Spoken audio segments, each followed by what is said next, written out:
In this Diablo 4 video, I'm going to be showing you our perfected Juggernaut build. This is an updated version of our Barbarian Juggernaut build that we did at World Tier 3. So if you guys have been wondering how to play a Hammer of the Ancients build at Tier 4, then watch on. This build continues where our level 50 version left off, making some adjustments to maximize performance thanks to the Paragon boards and glyphs. The general idea with the build remains the same. We'll be using Lunging Strike to close the gap with enemies, followed up by Ground Stomp to stun them. Then we'll use Hammer of the Ancients to deal massive AoE damage, and finally use Death Blow to finish off any remaining enemies. For big groups of enemies, we'll be using Iron Maelstrom, which decimates everything on the screen while cycling through all of our weapons. The best thing about this build is how engaging it is to play compared to most Barbarian builds. Most Barbarians rely on shouts to provide you with passive bonuses and increased damage, leaving you with only one or two active skills that you actually use in combat, which can become boring quickly. This build, on the other hand, gives you a ton of active skills that you can use depending on the situation, making it feel fresh and rewarding at the same time. Both Hammer of the Ancients and Death Blow deal an insane amount of damage, and you'll be often seeing damage by the millions on the screen when landing critical strikes. As previously stated, the main improvements for this build will come from Paragon boards and glyphs, as well as increased item affixes. If you've been using our level 50 build, you'll only have to make one change, and that's the upgrade for Death Blow. We were initially using Death Blow as a Fury generation mechanic to keep up Fury spending when constantly using Hammer of the Ancients. This changes once you unlock the Core Reserve and Hungering Fury rare nodes located on the Warbringer Paragon board, as these not only increase your maximum Fury, but also provide you with Fury on kill, allowing you to constantly generate Fury no matter what ability you're using to kill enemies. Once you unlock those nodes, the fighter's Death Blow becomes irrelevant, and that's when you'll want to change the upgrade into Warrior's Death Blow. The new upgrade will give you 3 seconds of berserking if you hit at least one enemy, meaning that you'll be berserking all the time while in combat. This is very useful both for the berserking mechanic itself, but also because you'll be able to get the most out of your while berserking affixes on your equipment. The other two skills that you might be tempted to swap out, but I don't recommend you do, are Furious Impulse and Expose Vulnerability. Furious Impulse is important as it'll allow you to get started with your Fury, which happens both at the beginning of a dungeon and when fighting bosses at the end. On top of that, it will allow you to maintain your Fury at max all the time, which increases the effect of your Furious Hammer of the Ancients and the Edge Master's aspect. The other skill is Expose Vulnerability, which is somewhat replaced by the Exploit Glyph, as you'll be able to apply Vulnerable on everything as soon as the fight starts. But once again, this becomes useful against bosses or during long fights where you're fighting many groups at the same time. For our weapon technique, we'll use Two-Handed Axe Expertise, as we'll be able to constantly maintain Vulnerable on enemies at all times. Moving to equipment. Equipment plays a huge role in all builds, as it allows you to build up damage thanks to the equipment affixes, but it's crucial for this build, as you won't have any shouts to support you, and all your damage output and damage mitigation will come from your equipment. The main thing you want to look out for is Maximum Fury, as this will increase the damage of your Hammer of the Ancients and will reduce the percentage of Fury you're using.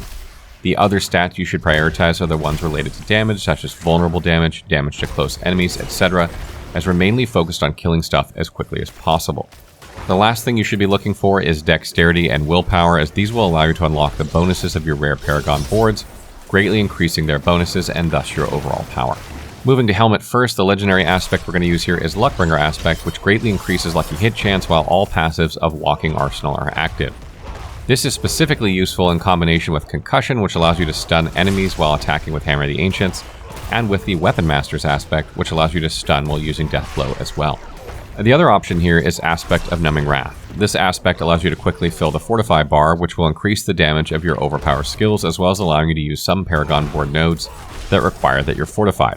Affixes you want to look out for on your helmets are Maximum Fury, ranks to Death Blow, stats, damage while berserking, and total armor. For your chest, we're going to be using Aspect of the Protector. This provides you with a barrier when you damage an elite, allowing you to keep going at the beginning of a fight before you clear out most of the regular enemies.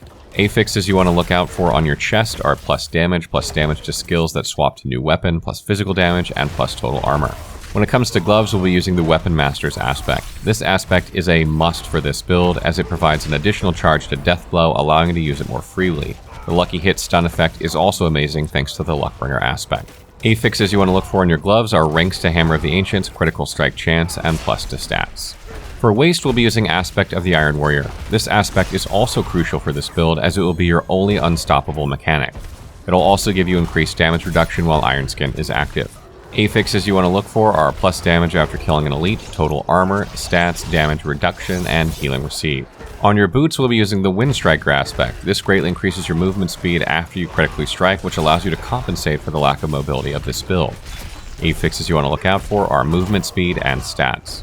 Another option here is the unique equipment 100,000 Steps. These boots provide everything we need for this build.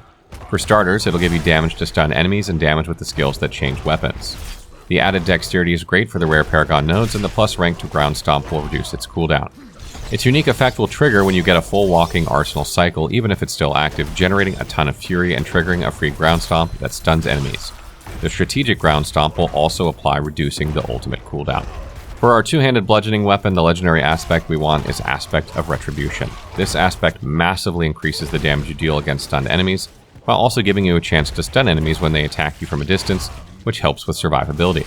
Affixes to look out for are damage to close enemies, core skill damage, vulnerable damage, critical strike damage, damage to stunned enemies, plus to strength or plus to stats. There is also a unique equipment you can use here called Overkill. This mace is amazing for this build, increasing the damage to your death blow thanks to the plus ranks, and to the unique effect that creates shockwaves allowing you to deal AoE damage with it, rendering it as useful as Hammer the Ancients. Moving along to our first one-handed weapon, we'll use the Aspect of Limitless Rage. This aspect allows you to increase the damage of your next Hammer the Ancients attack when generating fury beyond your max level. Affixes you want to look out for are the same as just mentioned for the previous weapon. Another unique you can use here is the Butcher's Cleaver. This unique axe is amazing when combined with a Luckbringer aspect and the Mortal Draw glyph. Its unique effect has a lucky hit chance to both fear and slow enemies when you hit them with a critical strike, meaning that they won't attack you and that they'll be crowd controlled, which can trigger many of your equipment affixes. For your second one-handed weapon, you'll use the Conceited aspect. This aspect increases all your damage while you have a barrier active. You'll be able to achieve this by using either the aspect of the Protector or Iron Skin. Affixes you want to look for are the same. And for our two-handed slashing weapon, we'll use Aspect of Encroaching Wrath. This aspect massively increases the damage of your death blow after you spend 100 fury, which is about 3 Hammers of the Ancients. This allows you to one-shot elites and sometimes to even one-shot bosses if used in combination with Earthstriker's aspect. For our amulet, we'll be using Edgemaster's aspect. This aspect increases the damage to all your skills based on the available fury you had when you cast them. You'll often be at max fury, so this provides a flat damage increase to all your attacks. Affixes you want to look out for in your amulet are plus rank to passives, plus percentage damage, plus damage with two-handed slashing weapons, plus damage after killing an elite, plus percentage stats, and plus total armor. For our first ring, we'll use Aspect of Ancestral Force. This provides an AoE to our Hammer of the Ancients, not only dealing damage, but also applying all damaging effects like stuns as well. It's not necessary to slot it into a two-handed weapon, as you'll be direct hitting elites and you'll want to finish off other enemies with Death Blow anyway. Affixes you want to look out for are Maximum Fury, damage to close enemies, critical strike chance, vulnerable damage, physical damage, and damage while berserking. For the second ring, we'll use the Earthstriker's aspect. This aspect will provide you with a guaranteed overpower attack with any of your skills after swapping weapons 10 times. The idea is to use it with Death Blow for single target damage or with Hammer of the Ancients when dealing with big groups. The affixes you want to look for are the same as the previous ring. For gems, you'll want emeralds on your weapons to increase critical strike damage against vulnerable enemies, you want rubies on your armor to boost maximum life, and you want skulls on your jewelry to boost your armor. When it comes to Paragon boards, we're mainly going to aim for rare nodes that increase our damage output as well as glyphs that synergize with our build. Please note that the order in which I get the nodes is just a general guideline and you can adjust it to your current needs. On the first Paragon board, you'll want to make a zigzag, first taking the rare node on the right and then taking the one on the left, making sure to grab the physical damage magic nodes as well. On the glyph socket, you'll want to slot the territorial glyph and assign 25 dexterity around it. The normal effect will increase damage to normal enemies, while the bonus effect will provide you a 10% damage reduction against close enemies. From here, head to the attachment gate and continue to the next board. For the second Paragon board, we'll use Bone Breaker. On this board, you'll want to rotate it until you have the Bludgeoner rare node on the bottom right. Start by heading into the Bludgeoner node and getting all the magic nodes as well. Once you have it, head back and turn left, aiming for the glyph socket. Here you'll want to slot the Exploit glyph and assign at least 25 dexterity around it. This will increase your vulnerable damage, while its bonus effect will allow you to make enemies vulnerable as soon as you hit them. Once you get the glyph to level 15, make sure to continue adding dexterity to maximize its efficiency. Once finished, take the Brutality rare node and its magic nodes, which increases your overpower damage, as well as the Vigor rare and magic nodes that provide you with damage reduction while you're healthy. Now that this section is covered, head back to the Bludgeoner rare node and continue right until you reach the gate attachment, where you'll slot the Warbringer board. You'll want to rotate the board until you have the Core Reserve rare node on the top left side. Head straight for it and take it in combination with all its magic nodes. As previously stated, the node in combination with Hungering Fury allows you to swap your Death Blows upgrade, so try to prioritize getting these before the rest of this board. From there, head right and get the glyph socket. Place the Mortal Draw glyph and assign at least 25 dexterity around it. This glyph massively increases your damage when using a skill that swaps to a new weapon, as well as providing the skill with an 18% chance to critically strike. This glyph provides you the most amount of damage for this build, so make sure to assign as much dexterity as possible once you upgrade it to level 15 and its range increases. From here, head straight down and take the Hungering Fury node and the magic nodes around it, which will allow you to swap from Fighter's Deathblow into Warrior's Deathblow. The last thing you want to take from this board is the rare raw power located on the right of the glyph socket. Once you have that, head to the attachment gate on the right and attach the Weapon Master board.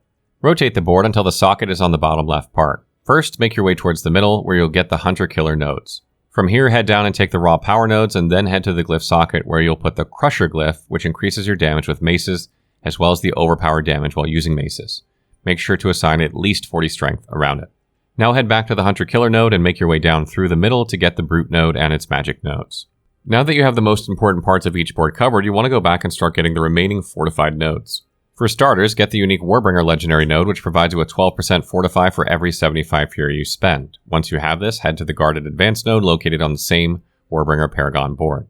Now that the board is complete, head back to the Bonebreaker board and take the inner strength node located near the middle, and then the Bulwark node on the top right to finish the board. Final tips. When starting to fight against elites, it's best to use lunging strike and then ground stomp as quick as possible. Elites are usually close to each other, and if you stun them, you'll be able to hit them all at the same time for the maximum possible damage. Iron Maelstrom leaves you very exposed until you finish this sequence, so if you're facing many enemies, try to use an evade to step back a little instead of using it right in the middle of a pack of enemies. Make sure to avoid melee defender and resource burn affixes while running Nightmare Dungeons, as these are a very negative effect to this build.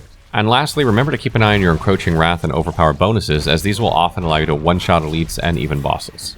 Stay tuned for more Diablo 4 build guides as we wrap up our Tier 4 builds over the course of this and next week.